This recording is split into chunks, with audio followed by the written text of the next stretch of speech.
Welcome back to another Daily Dose of Greatness Quest. Today's show is about celebrating your failures. Too oftentimes we want to hide from them. Today we're going to talk about a much better way to deal with your failures. I think you're going to love the show. Cowboy. Welcome to a Daily Dose of Greatness Quest with your host, Trevor Crane, my daddy. He is going to help you take your life and business to the next level. Here I come to save the day. Trevor Crane here, 11-time #1 best-selling author and the founder of Epic Author Publishing, coming to you live every day so you can plug in every day to build your ideal business so you can live your ideal life. If my daddy can do it, then anybody can do it because he's a weirdo. You're supposed to make me sound cool.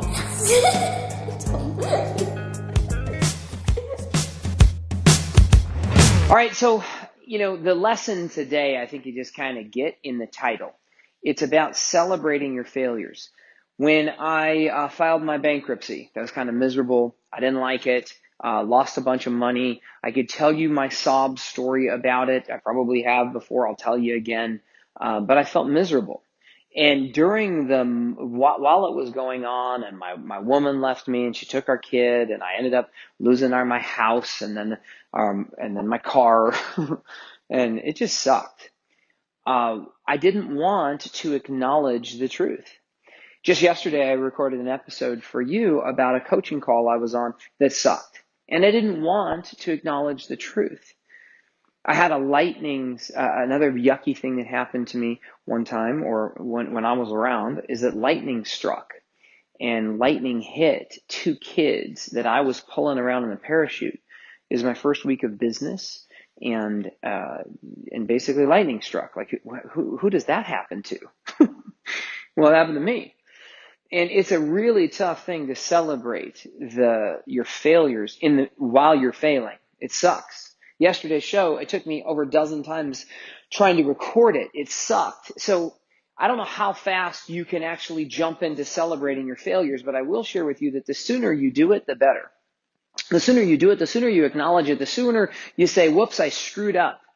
I'm sorry. I made a mistake.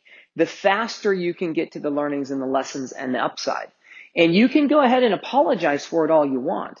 Like, let's say that you're changing something in your business. You're changing, when my wife was going ahead and transitioning from California to New Jersey, was where we were moving when we first started dating. And she wanted to join me in New Jersey, where I was trying to build back my life.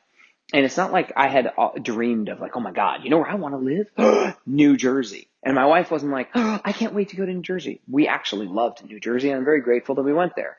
But what she wanted to do is she was moving her financial planning practice from California to New Jersey. And the temptation that she had was to apologize to her clients at the time. She wanted to say, hey, ladies, hey, families, hey, people, I know I've been serving you. She had hundreds of clients at the time. I know I've been helping you here in California for years, but I'm now going to move. And I need to apologize. I need to say I'm sorry. I need to say, how can I help you, and all of this. And what we did is instead of apologizing the move, we celebrated it. Instead of saying, oops, I'm sorry and I'm leaving, we said, hey, I've got some good news.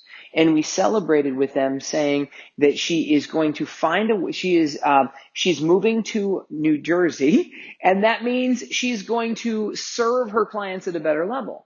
That it made her realize that there's better ways that she can help them and serve them. And so here's what she's going to do. And now it wasn't an easy thing to do. We looked at it and said, no, this is a bad thing. She's moving far away. But instead of that, we looked at it and said, is it a bad thing, or is it just a thing? And how can we find a way to make this good for people and all of her clients that she cared about instead of bad?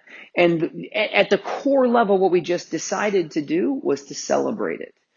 When I was interviewed by Grant Cardone on Power Players, and I had my Greatness Quest podcast and TV show on the Grant Cardone network for a year. So I recorded about 50 episodes where I was interviewing experts every week. And instead of a daily dose of Greatness Quest like this, where I'm just sharing with you a lesson about life or business, and something to take your life and business to the next level, I just interviewed experts every week. And it was a great show. I loved it. And when I was first interviewed by Grant Cardone, when we started the show, he wanted to interview people that were going to be on his network. And he positioned me on a show called Power Players. And he asked me questions about how did I create some successes in my life. And he gave me a really nice introduction. And here's what happened. We talked about my biggest challenges. We talked about my bankruptcy. We talked about me growing up poor. We talked about bad decisions I had made. And this blew my mind. I want you to hear me. Most of the time we spoke, we only talked about my challenges. We talked about me growing up in Arizona. I had I'm the son of a horseshoer. My stepfather was a roofer. He did, I had challenges with my stepfather. I had challenges with my dad. I wasn't the brightest crayon in the box. I struggled going to school. A combination of just failure, challenge. And instead of me crying about it or bitching about it, Grant Cardone and I celebrated it. We laughed about it. We said, oh my gosh, we had fun with it. And here's what happened after that show. I got a dozen or more. I added new clients. I had people find me from Arizona. So I saw that show. I loved it. Thank you for being so authentic. Can I hire you? I had people just sending me money. Not exactly. They had a quick phone call and they reached out with me and they connected with me first. But because I had the courage to share with Grant and his audience and our audience in an authentic way, and I celebrated my failures, I learned a very valuable lesson. One of the coolest ways to connect with people is not to share with them how cool you are, but is connect with them about your vulnerability and your challenge story more so than how badass you are. Most people come to you and they book a phone call with you because they have something going on within their lives. They find you on a website and they reach out to you. They meet you at a networking event. Your kids come to you with issues, whatever it is. And they come to you because they have problems or challenges or they want some help. They already perceive you as being someone who can serve them. They've invested time, money, and attention, or one of those with you.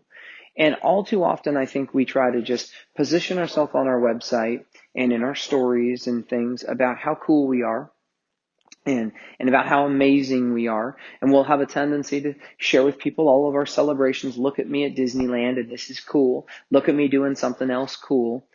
And I think what actually connects with people better is when we choose to celebrate our challenges. And I'm talking about frickin' celebration. I am not talking about apologizing, whatever. I am talking about a massive, successful, happy celebration of your worst fears and your biggest challenges.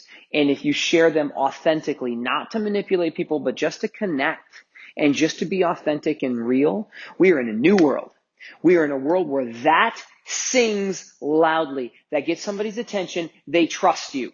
And people will buy things from people they know, like, and trust. And if you lead with your vulnerability first, if you lead, like I love seeing the America's Got Talent videos. I go to YouTube and I watch the golden buzzer moments. I think you've heard me talk about this in the past, but I love seeing people who come out and give their heart and soul and do their best. And then the audience just loves the shit out of them. And oftentimes the people that come out that are cocky and confident and say, I'm so cool, are the ones that get freaking ridiculed and ripped up. And those people who just come out and authentically share from their heart are the ones that are praised and loved and worshiped. And it's inspiring. And all too often, I think we're scared to share our biggest fears. So my challenge for you is to try to take some failure, some challenge, something that you've had happen to you in the past, and try to turn it around and choose to celebrate it instead of apologizing for it. Don't be a frickin' victim. Take something that used to suck. I just did it yesterday. I'm doing it again today. I'm taking things that sucked and I'm choosing to celebrate them. Thank God my dad beat my ass when I was a little son of a bitch. Like, I have a whole story about how he jumped on me and beat me up at one stage for being a little shit. But thank God that happened. Not because I'm happy he went through it. Not that he probably should have slapped me around like he did that time. And it wasn't that bad. It wasn't this freaking horrible child abuse. You probably wouldn't have gone over well on primetime network TV, but it wasn't that bad. Okay. I'm not using this as a tactic of, oh, woe is me. What I am saying is thank God that shit happened to me because it helped me create the man I am today. And if you can go ahead and look back at your failures and your the things that have happened to you that had you walk through fire, and yet you're still here, and you can own them instead of burying them as skeletons in your closet, you can set yourself free. That's all I got for you today. Make today magnificent. To get even more awesomeness, which means all my best stuff, download my app by texting Trevor to 36260. It will show up right on your cell phone. Just text message the word Trevor to 36260. Talk to you soon.